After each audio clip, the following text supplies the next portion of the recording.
Today we have a seminar on invasive fungal infections in the ICU. I would like to thank my faculty preceptor, Dr. Manish Soneja and Dr. Gagandeep Singh for their valuable input. Though it's a vast topic, we have tried to cover important points briefly.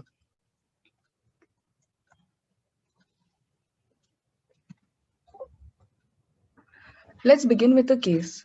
We have a 38-year-old female who's a known case of type 2 diabetes mellitus and hypertension. She is admitted in CCU with STEMI who underwent CABG. In the post-op period, patient had gram-negative and MRSA bacteremia. She received IV antibiotics for the same. On day 35 of hospital stay, she developed rapidly enlarging painful swelling on the right side of the neck on the CVC exit site. Patient also had low-grade fever along with normal TLC count. CT scan showed soft tissue swelling with pockets of collection. This is a case of invasive mucormycosis. We'll come back to this case later. Patients who are admitted to intensive care units have increased risk of getting fungal infections.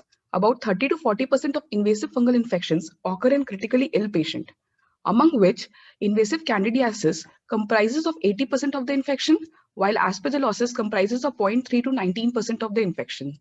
In the world, there's an incidence of 7 per 1,000 patients of Candida, whereas in India, it is 6.5 per 1,000 patients.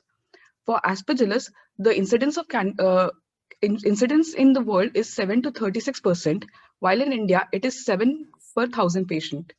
The most important thing to notice here is that there has been shift in the epidemiology of Candida from albicans to non-albicans species, of Candida tropicalis being the major species found. For Aspergillus, the major predominant species is Aspergillus fumigatus, comprising 70% of the population. A study done in AIIMS C2 ICU, comprising of 100 patients, showed that 15 patients had invasive fungal infection, of which 11 had Aspergillus, the major predominant species being Aspergillus fumigatus, and 3 had Candida species.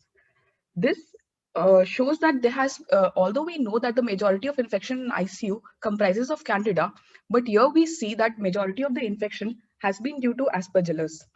This is because there is uncertainty in the diagnostic criteria for Aspergillus. Number 2, the classical risk factors that are for Candida, like gastrointestinal surgery or necrotizing pancreatitis, is absent in our ICU conditions. And thirdly, it is because a lot of the studies are based on lab-based study as compared to a clinical ICU-based study. And due to ubiquitous presence of Aspergillus in a hospital environment due to frequent construction and deconstruction activities and presence of Aspergillus spores in our AC vents. So we can see that the highest percentage of rare fungal infections comprises of mucorales of 13%, followed by Fusarium, Curvularia, and Pythidium. This is our AIIMS data, which shows candidemia in the year 2017 and 18. Out of total 14 patients who were admitted in ICU who had shown candidemia, predominant had 10 non-Candida albicans, with Candida parapsilosis being the major species found. Similarly, in our medicine ward, of the 12 patients who had candidemia, 9 had non-albicans, again stressing on the point that there has been shift in the epidemiology from albicans to non-albican species. A similar study done in the year 2018 and 20 had showed that 70 patients who had been colonized with Candida species, among them only 7 had invasive candidemia, being Candida glabrata being the predominant species, followed by Candida albicans, and then Candida tropicalis and auris. This is another AIIMS data of year 2019 and 20, which showed that among the samples of 1729 received, there was a positivity of 81 samples, with these being the predominant species present. And similarly, in the blood sample, we had a 41 positive samples among the 967 samples. The major species leaving apart the Candida were the Codamia, Cryptococcus, and Trichospora.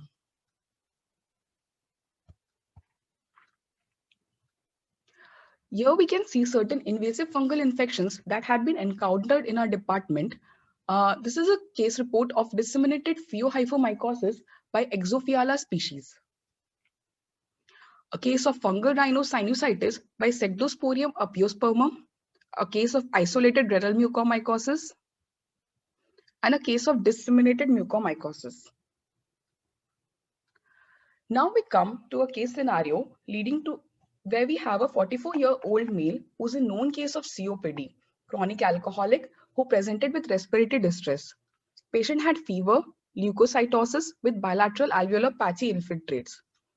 Patient was mechanically ventilated and patient had tested positive for influenza virus. Patient was treated with oseltamivir and broad spectrum antibiotics.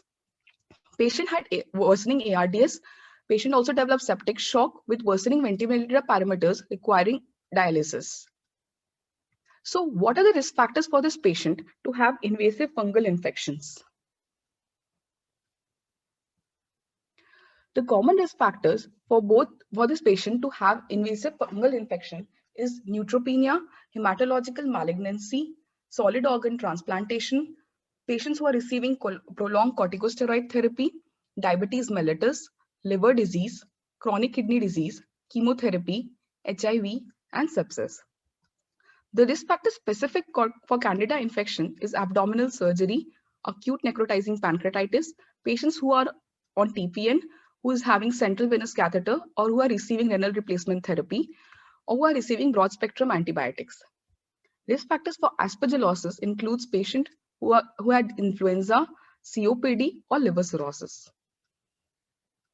So how do we decide if the case which is there is a case of invasive fungal infection, or what are the criteria that we use to diagnose this case? There has been 3 criteria that has been defined to diagnose invasive aspergillosis. The first one being EORTC MSG criteria, which is basically used for neutropenic patients. The second being the Bulpa criteria, which is being used for patients who have COPD.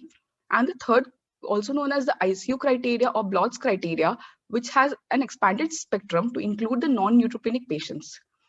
According to EORTC MSG criteria, we classify patients into 3 categories, that is proven, possible, and probable. For the proven, we need a microbiological evidence of the aspergillus. For probable, we need a clinical host factors, clinical data along with a microbiological evidence. And for possible, we need host factors along with clinical factors. The important thing to notice here is among the 3 criteria, there has been difference in the dose of corticosteroid. With in EORTC MSG, a dose of corticosteroid that is required is 0.3 milligram per kg per day for more than 3 weeks. And for Bulpa criteria, there is no strict dosage requirement for corticosteroid. For ICU criteria, the glucocorticoid requirement has been more than 20 milligram per day. Among the clinical data, there has been specific radiological signs that has been defined to include in EORTC MSG criteria. That is a dense, well-circumscribed lesion with or without halo sign, an air crescent sign, or an cavity. While for Bulpa criteria and ICU criteria, there has been no specific radiological signs defined, but it's mentioned as progressive deterioration of the chest imagings can be found. Regarding mycological findings, we can find a single positive serum or galactomannan positive can be included in EORTC MSG criteria. Whereas for Bulpa, we need 2 consecutive positive serum galactomannan tests. Next, we progress to the sites which are affected by invasive aspergillosis. The most common site affected is the lung, followed by the abdomen, followed by sinus and brain. The most important thing to notice here is, of all the infections caused in the brain and the endovascular system, all are proven infections and none of them belongs to the colonization group. Whereas for lung, a majority belongs to the colonization group. Now we see what are the radiological signs of invasive pulmonary aspergillosis. This shows a halo sign of central nodule surrounding by ground glass opacities. It is seen in neutropenic patients, it is seen in first week, and it gives us a lead time of 5 days. In non-neutropenic patients, the signs are non-specific. We see pulmonary micro and macronodules. We see areas of consolidation with or without infarction. We see cavitary lesions or pleural effusion. Here we see an air crescent sign. It shows a crescentic shaped lucency surrounding a nodule, which shows a favorable prognosis. It is seen in immune restoration phase and in the 3rd week of invasive fungal infections. Here we see a reverse halo sign, also known as an atoll sign. It shows a central ground glass opacities surrounding by a consolidation in the periphery. The central ground glass opacities signifies alveolar septal inflammation and cellular debris and the surrounding consolidation is forms of either 3/4 of a circle or a complete ring of 2 mm thickness. Now we come back to a case.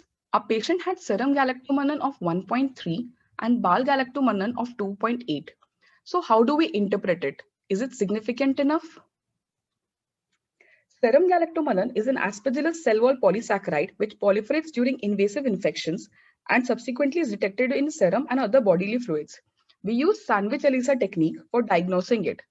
The kit available is Patelia Biorat kit. In our institute, it has a turnaround time of 1 to 4 days, and gives us a lead time of 5 to 8 days before clinical signs and symptoms appear. A systematic review done by Cochrane showed that for the various, when we use different ODI index for galactomannan, we can see as the cutoff of ODI had increased, the specificity had increased, but similarly there was decreased in sensitivity. Now, similar study when done in non-neutropenic patients had shown the similar findings that as the cutoff had increased, the specificity had increased and the sensitivity had decreased. What's important thing to notice here is the sensitivity in the serum had been quite low when we compared to the BAL sample. This is because the galactomannan which are released in the serum in non-neutropenic patients was engulfed by neutrophils, leading to a poor sensitivity. Galactomannan cutoff, according to EORTC MSG, had shown the following diagnostic cutoffs of a single serum or plasma value of more than 1, a BAL fluid more than 1, CSF more than 1, and single serum or plasma value of more than 0.7 along with a BAL fluid of more than 0.8. What is the chance of a galactomannan being false positive? Patients who are receiving IV piperacillin tazobactam, who are receiving IV augmentin, patients receiving plasma light infusion, or blood samples which have been collected in glucan contaminated tubes, patients who are having GI mucositis due to chemotherapy or graft versus host disease related, or patients who are having another invasive mycosis like penicilliosis, fusariosis, or histoplasmosis. According to a study done in AIIMS by Dabas et al., it showed that there has been no significant difference between patients who had received piperacillin tazobactam or patients who had not received piperacillin tazobactam, signifying that false positive might not be there with the piperacillin tazobactam antibiotics. Similarly, in the same study, we had seen the galactomannan values which had correlated with the patients who was diagnosed with ASPICU algorithm was 1.24, and patients who had been diagnosed according to EORTC MSD, the galactomannan values which correlated with that was found to be 0.78. Now we come to other techniques of diagnosing invasive aspergillus, that is a lateral flow device or lateral flow assay. It is a point of care test with a turnaround time of 15 minutes. It is based on JF5 antibody to detect manoprotein antigen which is released in serum and BAL during active fungal growth. The disadvantages with this is it shows a cross reaction with other penicillium species. For the serum sample, pre-treatment is required like heating or centrifugation, whereas for BAL samples, no pre-treatment is required. And it has a lower sensitivity in hematological malignancy patients because of the use of empirical antifungal therapy in them. A similar prototype for detecting point of care test in urine based on MAB 476 antigen is being developed. Now we see the sensitivity and specificity pattern of lateral flow device, which is developed by the OLM company, and lateral flow assay, which is developed by IMI company. As we can see here, there is a high specificity with lower sensitivity in both the populations of neutropenic and non-neutropenic populations. Aspergillus PCR has been included in EORTC MSG. Here to diagnose a patient for EORTC MSG, we need at least 2 positive samples of blood, 2 positive samples of BAL, or 1 of blood and 1 of BAL. The advantages of Aspergillus PCR is that it is highly specific and it can also detect antifungal resistance, most commonly azole resistance affecting the gene CYP51A. The commercial kits available is Aspergillus mycogene. It shows a high specificity and low sensitivity. Aspergillus PCR may be detected. Aspergillus PCR detects Aspergillus DNA even in the absence of active angioinvasive disease. It cannot differentiate between a colonization or an active infection. So Asperger's PCR has a high negative predictive value. Now we come to treatment of invasive aspergillosis. For the primary therapy, we use voriconazole 6 mg per kg IV BD for 1 day, followed by 4 mg per kg IV BD for 6 to 12 weeks. For orally, we use 200 to 300 mg twice daily. Alternative primary therapy in patients who are having renal or liver dysfunction, we use isavuconazole or liposomal amphotericin B. And patients who are having refractory or progressive disease, we use an azole such as a Vori, Isa or Posa along with an echinocandin, that is caspofungin and micafungin. The details of the treatment will be covered by Dr. Adarsh. Now, I would like to request Dr. Kirtana to join us for discussing invasive candidiasis.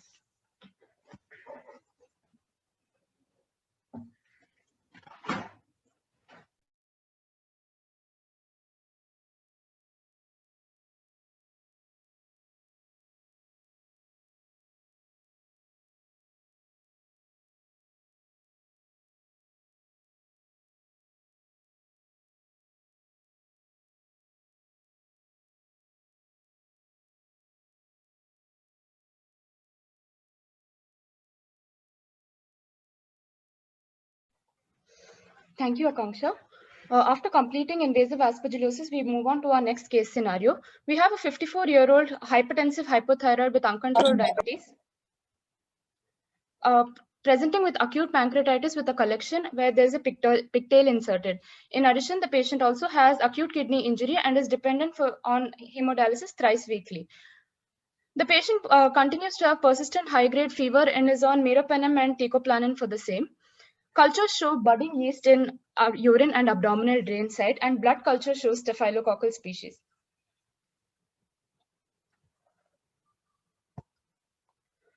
Now, which of these are risk factors for IFI in this patient? For this particular patient, we will consider diabetes, the presence of multiple lines, pancreatitis, total parenteral nutrition, and budding yeast as risk factors.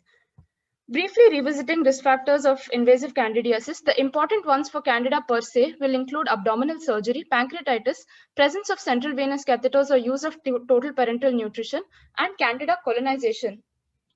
Candida colonization is depicted by the Candida colonization index, which is a ratio of the number of sites colonized to the total number of body sites surveyed. A recent meta-analysis done showed that critically ill patients who are colonized with Candida were 3 times more likely to have invasive candidiasis, and Candida colonization had a high negative predictive value, helping us rule out invasive candidiasis. Multiple clinical prediction scores have been designed on the basis of known risk factors to predict invasive candidiasis and even to serve as a guide for empirical or prophylactic therapy. The most commonly used one is the Candida score, where previously a cutoff of more than 3 was taken as a guide to start prophylactic or empirical antifungal therapy. But like the Candida colonization score itself, these scores have more of a high negative predictive value and can help avoid unnecessary use of antifungals rather than initiation itself. Our patient now is found to have a beta-D-glucan value of 97 picogram per ml. After the urine cultures have shown budding yeast cells, the Foley's has been changed. The repeat urine RM is normal. Urine culture shows budding yeast cells again. Now coming to non-culture based diagnostics, the most important one for us here is the beta-D-glucan. It is available here at AIIMS. Other assays include germ tube antibody assays, Mannan and anti-Mannan antibodies, PCR-based studies, and the new T2MR Candida assay, which has been recently FDA approved. The beta-D-glucan is positive not only in invasive candidiasis, but also in Aspergillus and Pneumocystis species as well. A positive result is depicted by values of more than 80 picogram per ml in the Fungitel assay, which is FDA approved, which is what we use over here. There is a sensitivity and specificity of 75 to 80 and around 85% respectively. But more important again for beta-D-glucan also will be its good negative predictive value, which will help us rule out invasive candidiasis and help us even discontinue antifungal therapy. Beta-D-glucan per se will provide a lead time of 5 to 8 days from clinical presentation or microbiological diagnosis itself. But a big caveat with beta-D-glucan is the number of false positives that are encountered with day-to-day situations that are normally seen in ICU conditions such as hemodialysis, blood transfusions, gram-positive sepsis, gauze packing of wounds, and even use of IV amoxicillin clavulanate. Specificity of this test can be increased either by using higher cutoffs in ICUs, such as more than 250 picogram per ml, or by doing 2 consecutive tests, that is twice in a week. In addition to this, there are conventional culture-based methods, but the blood culture positivity is only 75% in candidemia and only 38% in deep-seated candidiasis without candidemia. Overall, because of this, we end up missing around 50% of invasive candidiasis. That being said, blood cultures are still the gold standard, and there is a slightly faster reporting because of the development of MALDI-TOF now. But one thing to remember is Candida in blood must always be treated. Now, one more thing in our case was the Foley's was changed and the repeat urine RM was normal and the urine culture sensitivity is still growing budding yeast cells. Should we treat this or not is our next common question which we encounter. According to the IDSA 2016 guidelines for treatment of invasive candidiasis, clear-cut indications for treating candiduria are neutropenic patients, patients who are exposed to urological procedures, and very low birth weight infants. Apart from this, they have also specified that severely ill, febrile, non-neutropenic ICU patients with risk factors for invasive candidiasis can be treated. This applies to usually our cohort of patients.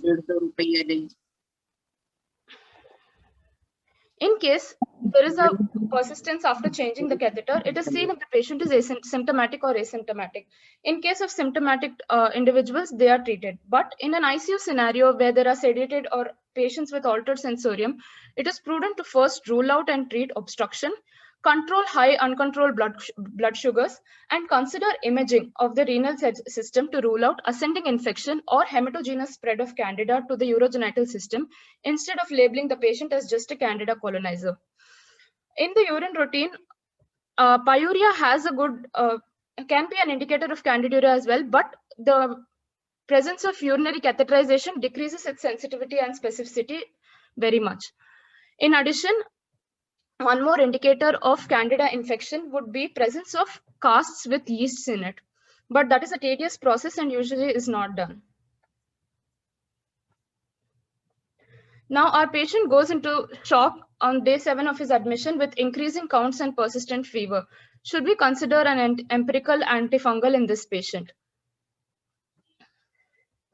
Again, according to the IDSA guidelines, in case we are suspecting invasive candidiasis, the first thing to do is send blood cultures and 2 consecutive beta-D-glucan levels. In the presence of multiple risk factors, such as if the patient has multi-organ failure and shock, or more than 1 extra digestive site with proven candida colonization, we can consider empirical treatment for these patients. The usual choice of empirical agent is an echinocandin, unless there is a considerable reason to use fluconazole. After starting also, you will await those blood cultures and beta-D-glucan which was sent. And if they are positive, you will continue the echinocandin or initiate another antifungal based on the antifungal susceptibility results. And if negative, you will actually consider discontinuing the antifungal therapy. For patients who have started improving on empirical therapy, treatment is to given for at least 2 weeks. When to stop antifungal therapy? In case there is no clinical response at 4 to 5 days, no subsequent evidence of invasive candidiasis after starting the therapy, or if there is a negative non-culture based assay which has a high negative predictive value like the beta-D-glucan.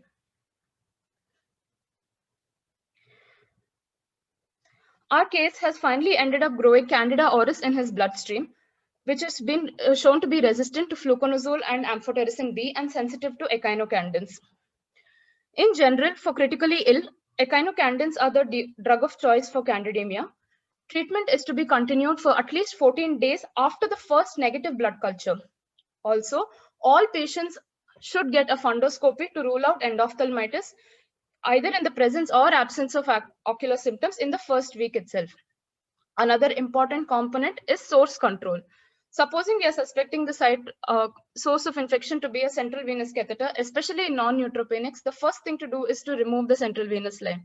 But in case of neutropenics, there is a possibility that the central line is not the source of infection and gut mucositis could be the more likely source. So that will depend on a case-to-case basis if the line should be removed or not. One more thing I want to mention over here is if you're getting candida from abdominal drains, unless the sample is that which you've gotten within 24 hours of placing the drain, it is always considered as a colonizer and will never be considered as an infection.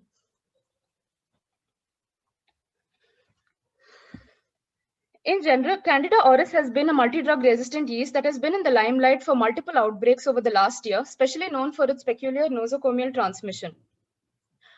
And a recent study of candidemia in ICUs identified Candida auris to be the most common organism causing candidemia, with isolates showing resistance to fluconazole and amphotericin, and risk factors being similar to candidemia by other organisms, apart from prolonged ICU stay and transfer from outside hospitals. This is the antifungal sensitivity pattern of our isolates in AIIMS. 45 isolates over the last 1 year of Candida auris have been shown to be almost 95.5% resistance to fluconazole, closely followed by 70% resistance to amphotericin B, with maximum sensitivity shown to echinocandins, mica fungin in specific. Again, source control over here will be a very important aspect for Candida auris per se, which will include immediate isolation of the patient, followed by twice daily decolonization by the ICMR protocol with 2% chlorhexidine, keeping a contact time of at least 2 minutes, and also adequate sterilization of all reusable apparatus which is being used in the ward. Ideally, after a positive, according to the CDC guidelines and the ICMR guidelines, after a positive testing that has been obtained, no testing is to be done for 3 months and decolonization is to be continued, but there is no specified guideline as to when to stop decolonization. Now moving on to other sites of invasive infection. The next case is of a 51-year-old diabetic with poor glycemic control, having fever, headache, vomiting, and weakness of the left arm since 2 months. He had been hospitalized for a psoas abscess due to Candida albicans 1 month back. His MRI shows a single right parietal lesion, which after stereotactic biopsy revealed an abscess with purulent material, which on microscopy showed branched hyphae, and the possible source of infection, considering his previous Candida infection, was labeled as a Candida abscess and treated as the same. Now coming to invasive fungal CNS infections, they can manifest as either of fungal meningitis, brain abscess, or a fungal cerebritis. As we know, fungal meningitis most commonly is seen with Cryptococcus, where you have leptomeningeal enhancement on imaging, closely followed by coccidioids or histoplasma species, and can also be seen occasionally, especially in neonates with Candida species. Apart from that, the next most common, because of hematogenous spread, is brain abscess caused by Candida species and Aspergillus species. Fungal cerebritis is an early lesion manifesting as an irregular lesion on the MRI, and these progress usually to become brain abscesses, most commonly caused by Cryptococcus, Aspergillus, and Candida species. This is a depiction of what all CNS infections can be caused and the modes of spread of the same. The agent of choice for CNS infections for Cryptococcus per se will be a liposomal amphotericin B with or without flucytosine, but in case of an aspergillosis, a better choice would be a voriconazole. The next we have a 54-year-old diabetic hypertensive with fever for 1.5 months. A 2D echo outside showed a small 6 mm vegetation on the aortic valve, which has not responded to even 3 weeks of antibiotic therapy. She comes to us and a repeat TT done at our center shows a 13 mm large oscillating vegetation at the aortic valve. And on probing, she gives history of cardiac catheterization 1 month before in view of atypical some symptoms. Apart from that, her blood cultures are completely sterile, and the only significant value is of a beta-D-glucan, which is 109 picogram per ml. Fungal endocarditis is a very common cause of culture-negative endocarditis. We will suspect it when there is persistent unexplained fever, no response to antibiotics, presence of central lines again, recent cardiac surgery, prosthetic heart valves, cardiac devices in situ, and persistent candidemia in spite of continued treatment. Most commonly, it is caused by Candida species, non-albicans more than albicans, followed by Aspergillus species. And in case of fungal endocarditis, the main line of treatment would be both medical and surgical management. And agents of choice for medical treatment would be liposomal ampho-B with or without flucytosine, or high-dose echinocandin of 150 milligram per day, as opposed to 70 followed by 50, which we give usually. Duration of treatment is prolonged for at least 6 weeks after surgery, which can be stepped down to an azole. And in case surgery cannot be done for the patient, lifelong suppression with fluconazole is required after initial therapy. Next, we have a 24-year-old female who has undergone cholecystectomy and developed some complications after, and CT thorax shows a lung abscess. In view of worsening sepsis and dip in sensorium, an ophthalmologist's opinion is requested suspecting fungal sepsis. The fundus picture shows multiple creamy white intraretinal lesions with rod spots, suggestive of invasive ocular infection by fungi. These are more common than noticed and most commonly seen with Candida albicans and followed by Tropicalis and then by Aspergillus species. Most common presentation will be of chorioretinitis followed by endophthalmitis. As I mentioned, universal screening is recommended for these patients with candidemia because of its non-specific presentation and late presentation and requirement for early treatment. Treatment is with systemic antifungals, and in case of vitritis, vitrectomy along with intravitreal injections are preferred. Coming back to the case which we had seen at the beginning of the presentation, this is the patient who has developed a soft tissue infection at the site of his central line. The CT scan is showing soft tissue swelling with pockets of collection. And microscopy showed something like this. This is microscopy which has been done at our POCT lab. This is just for me to underline the importance of early diagnosis and the fact that we can do this simple investigation by ourselves and start early treatment. This was a case of invasive mucormycosis showing broad aseptate hyphae. In addition, skin involvement in invasive fungal infections is very common. In invasive candidiasis, you can see maculopapular lesions without any necrosis, and they involve the trunk and proximal extremities and spare the head and face.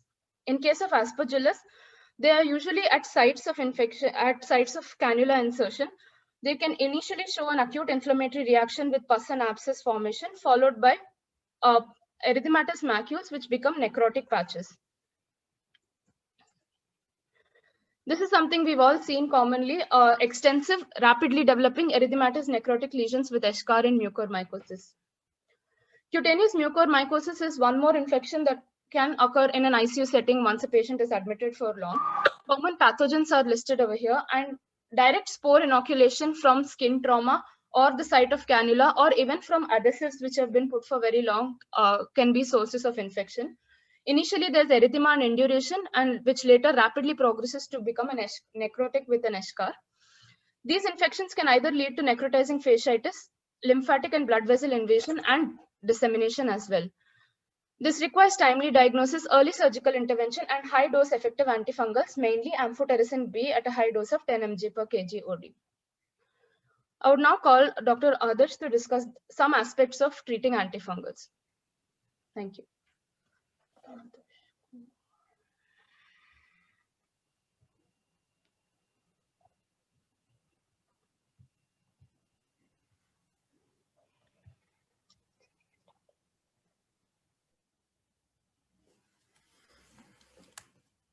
Good morning, all. Thank you, Kirtana. Am I audible?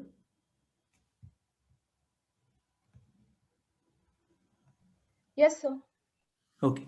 So in the coming slides, we'll go through some aspects of the antifungals with relation to ICU patients. So to begin with, we have several classes of antifungals. The commonly used antifungals in ICU belong to the polyenes, the azoles, and the echinocandin groups. So first, we'll see the mechanism of action of the various antifungal drugs. The polyene antifungals, they bind to the ergosterol in the cell membrane, causing cell membrane disruption, leading to leakage of the intracellular contents. Azoles, they inhibit the synthesis of ergosterol within the endoplasmic reticulum, and ergosterol is an important component of the cell membrane. Echinocandins act on the cell wall by inhibiting the synthesis of 1,3-beta-D glucan, an important component of the fungal cell wall. Now, regarding the spectrum of the various antifungals, the polyenes, that is the amphotericin B, liposomal amphotericin B, they are broad spectrum covering Candida, Aspergillus, Mucor, Cryptococcus, etc. However, some species like Candida lusitaniae, Candida auris, Aspergillus tertius and nidulans, Fusarium, etc. are resistant to amphotericin. Now, when we move on from fluconazole to isavuconazole in case of azoles, we see that fluconazole will cover most Candida and Cryptococcal species. However, Candida krusei, glabrata, and auris are resistant to fluconazole. Now, voriconazole, in addition to Candida, will cover Aspergillus species. And when we come to posaconazole and isavuconazole, they will cover, in addition, mucorale species. However, Aspergillus niger and lentulus, they are resistant to voriconazole, posaconazole, and isavuconazole. Echinocandins are narrow spectrum antifungals. They mainly active against Candida and Aspergillus. And however, Candida parasilosis can be resistant to echinocandins. So basically, polyenes are fungicidal. Azoles, although they cause membrane damage, they are fungistatic. And echinocandins are fungicidal for Candida, whereas fungistatic for Aspergillus. Now, these are the various dosages of antifungals in invasive fungal infection. Amphotericin B conventional, 0.3 to 1.5 mg per kg OD. However, an invasive mold infection will give 1 to 1.5 milligram per kilogram. And liposomal amphotericin B is 3 to 5 mg per kg and 5 to 10 in case of mucorales. Now, echinocandins, the caspofungin, it is 70 milligram loading followed by 50 milligram IVOD. However, in case of endocarditis, we'll give a high dose echinocandin. Now, nephrotoxicity and infusion reactions are common adverse effects of all polyene antifungals. Now, nephrotoxicity is more common with the conventional amphotericin B, and infusion reactions are common with conventional amphotericin B and amphotericin B lipid complex. Echinocandins are well-tolerated drugs, and although some adverse effects like headache, phlebitis, and diarrhea can be seen. Coming to the azoles, fluconazole in invasive candidiasis, the dose is 12 milligram per kilogram loading followed by 6 milligram per kilogram IVOD. Voriconazole, the 6 mg per kg loading, 2 doses followed by 4 mg per kg BD. And the dose of posaconazole is 300 milligram BD on day 1 followed by 300 milligram OD of drug-resistant tablet or IV. And GI adverse effects and hepatotoxicity, they are adverse effects of all azoles. And all azoles produce QT prolongation except isavuconazole, which produce QT shortening. Now, specifically talking on voriconazole, voriconazole can produce transient visual disturbances, hallucinations, periostitis, photosensitivity, etc. as specific side effects. Now, we have most of these antifungals available in India. Liposomal amphotericin B, which costs around 4,000 INR per dose. That is voriconazole. And posaconazole, oral suspension, as well as gastro-resistant tablets are available. Oral suspension, the absorption is pH dependent, and it is to be given with fatty food, whereas tablets have better absorption and bioavailability. Isavuconazole is also available now. And this is caspofungin. So what we notice is that an important factor in the limiting the use of antifungals is the cost. Now we'll come on to some of the pharmacokinetic aspects of antifungals in case of ICU patients. So the highly protein-bound antifungals include amphotericin B, posaconazole, isavuconazole, and echinocandins. And a specific feature of azoles is that all azoles inhibit the cytochrome enzymes, hence drug interactions are common when used with other drugs. And antifungals with long half-life include amphotericin B, fluconazole, echinocandins. Now, concentration-dependent killing is seen in polyenes and echinocandins. And polyenes, azoles, and echinocandins can have a prolonged post-antibiotic effect. Now, we know that renal and liver dysfunction are common in critical care patients. So we must know what all antifungals need dose adjustment and what all needn't have dose adjustment in such patients. Amphotericin B conventional, it is contraindicated in renal failure. However, the liposomal amphotericin B, then echinocandins, need not have dose adjustment in renal impairment. Now, coming to liver impairment, polyenes do not require dose adjustment. Now, regarding echinocandins, in caspofungin, moderate hepatic dysfunction needs dose reduction into half in non-ICU patient. However, in ICU patient, dose reduction is not recommended because studies have shown that dosage reduction in critically ill patients with liver dysfunction may cause underexposure of the drug, leading to treatment failure. Now, regarding azoles, in case of renal impairment, fluconazole requires dose reduction by 50% for a GFR less than 50. And regarding voriconazole, IV voriconazole contains the cyclodextrin molecule, which has a risk of accumulation during IV infusion, and hence it is to be avoided if the creatinine clearance is less than 50. Posaconazole and isavuconazole do not require dose adjustment in renal impairment. Now, coming to hepatic impairment, although azoles, they cause hepatic dysfunction, only voriconazole is recommended to have 50% dose reduction in mild to moderate hepatic impairment. And another important aspect of voriconazole and posaconazole is that they are strong inhibitors of the cytochrome enzymes, and hence therapeutic drug monitoring is recommended for both. Now, in this slide, we'll see the antifungal penetration into various tissue compartments, and this becomes important when we select antifungals for various subtypes of invasive fungal infections. Now, coming to the central nervous system, we have the azole group, the fluconazole, vori, posa, isavuconazole, and flucytosine. They have very well penetration. However, penetration of amphotericin B is less, and echinocandins, they have poor penetration. Similarly, for I also, fluconazole, voriconazole, they have excellent penetration, which is followed by amphotericin B, and poor penetration for echinocandins. Now, regarding heart valve, the penetration of amphotericin B and echinocandins into the biofilm of the fungi is excellent, whereas azoles have poor biofilm activity. So hence, for fungal endocarditis, the preferred drugs are amphotericin B or echinocandins. Now, coming to urine, although all antifungal drugs, they have significant levels in the kidney tissue, only a few are getting excreted into the urine, and that is fluconazole, voriconazole, flucytosine, and amphotericin B. The echinocandins, posa, and isavuconazole, they have poor urinary concentration. Similarly, in the peritoneum, fluconazole has got a good penetration, while other antifungals have got poor penetration. Therefore, the inferences are in CNS and ocular candidiasis and candiduria, the echinocandins are not effective. And maximum penetration in CSF, eye, and urine is for fluconazole.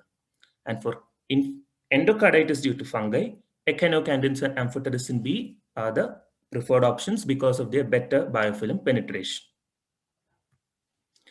Now, we know that there are several pathophysiological changes in ICU patients which cause antifungal PK alterations, like organ failure, reduced protein binding due to hypoalbuminemia, capillary leakage leading to alteration in the volume of distribution of drugs, then requirement of organ supports in the form of renal replacement therapy or ECMO, several interacting co-medications.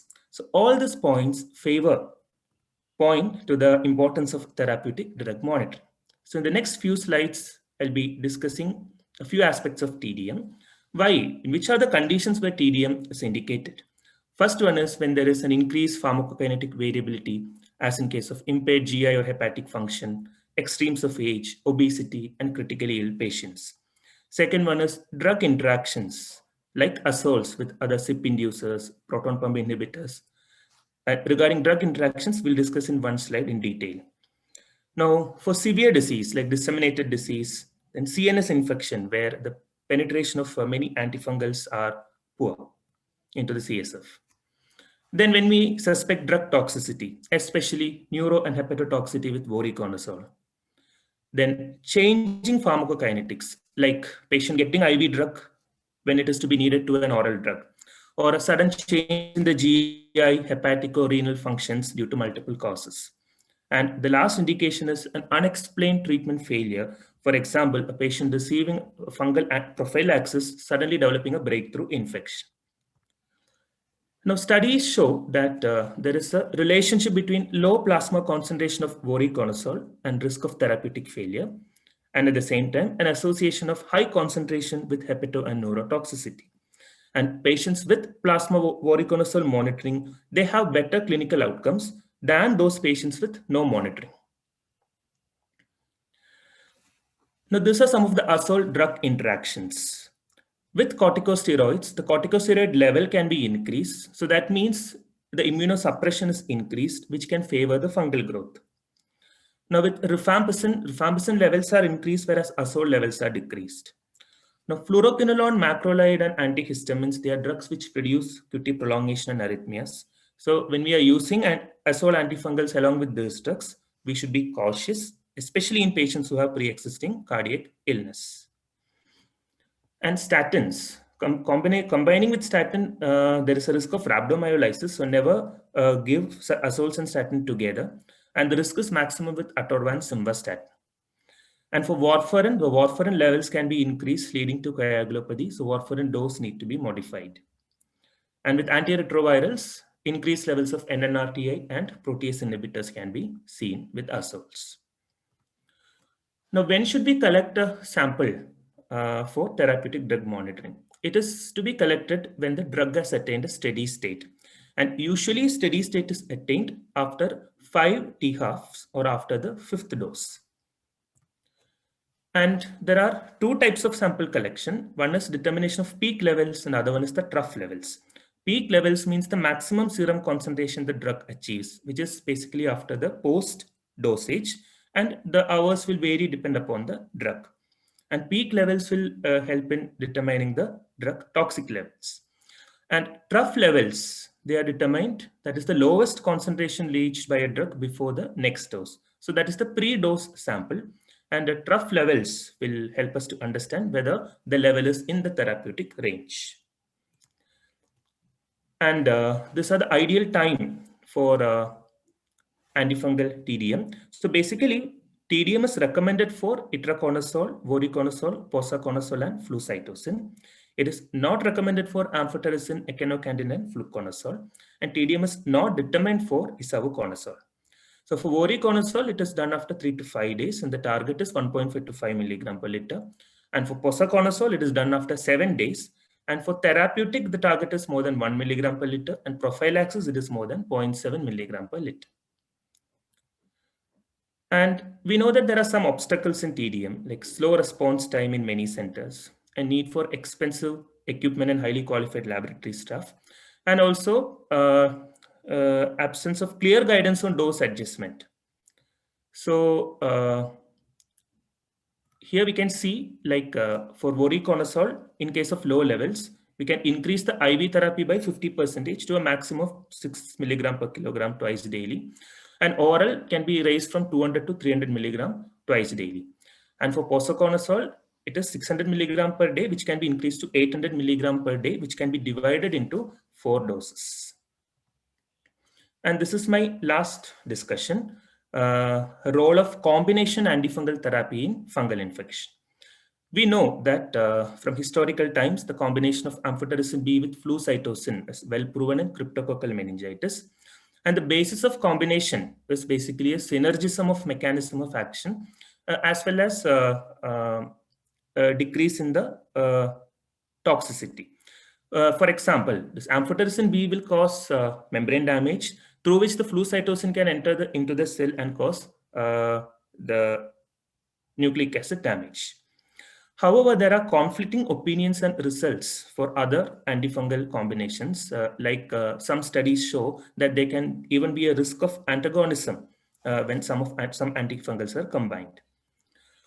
Now, in candidemia, the indications of combination antifungals include native endocarditis, CNS infection, azole-resistant Candida glabrata, ascending pyelonephritis, and fluconazole-resistant Candida endophthalmitis.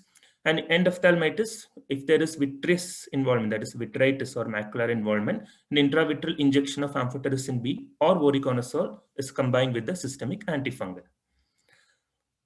Now, the study which compares the high-dose fluconazole with plus placebo along with fluconazole with amphotericin B for candidemia in non-neutropenic, it shows that a combination doesn't show antagonism and it trended towards improved success and rapid clearance of candida from the bloodstream.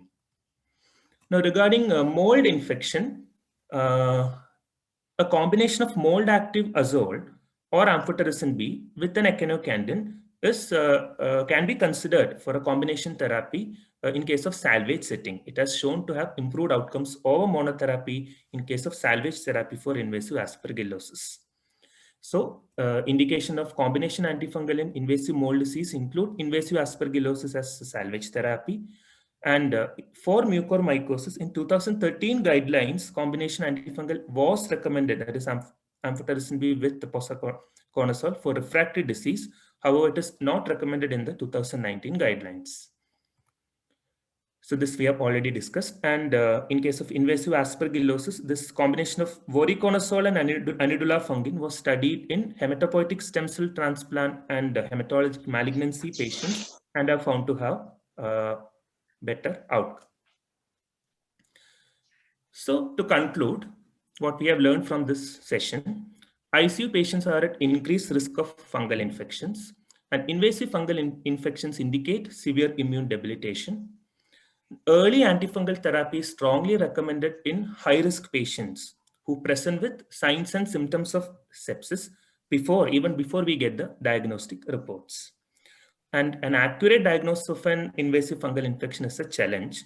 So the use of adjunctive tests, non-culture based tests to aid with the diagnosis is recommended.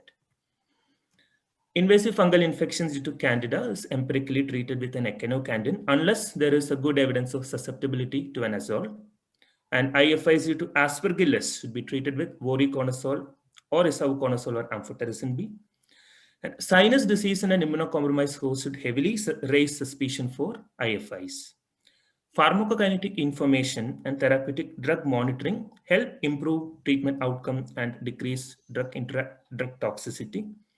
And our information about IFIs continue to evolve, and guidelines and recommendations will continue to be updated as more clinical trials are completed. Thank you.